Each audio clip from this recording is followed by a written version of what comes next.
Goals are meant to be reached, limits are meant to be broken, and people are here to set records. Now that is completely true for all fields, especially in the automotive. Some of these records are going to be good, some are not necessarily the ones that you're going to be the most proud of, and some are just downright interesting. These are some of my favorites. My name is Jason, and you're watching Goddads.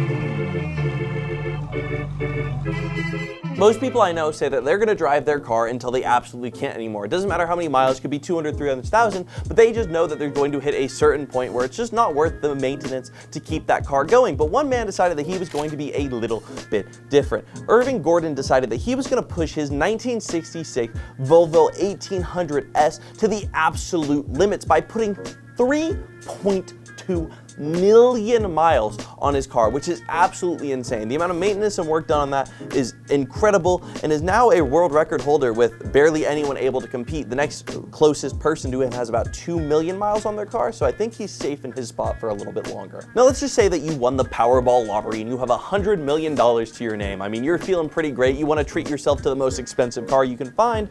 Well, I'm sorry to break your little heart, but even with $100 million, you can't afford the most expensive car ever made. This would be a 1955 Mercedes-Benz 300 SLR, or the Uhlenhaut Coupe. This car was auctioned off at $142 million, which is absolutely insane, as the previous record holder of this category was $90 million cheaper. I mean, this is probably the most expensive car by a good margin, and I have no clue how they even got it to this price. Now, if your goal is to be common traffic, then I have the perfect car for you, because the Toyota Corolla is actually the most bought car worldwide, holding the record with over 50 million units sold, which is absolutely insane. To put in perspective, the Ford F-150, the most sold truck in the entire world, sold 41 million units, meaning there are 9 million more Corollas sold and being used than the F-150. Now, because of Toyota's reliability, I'm actually quite curious, how many of these are still on the road to this day?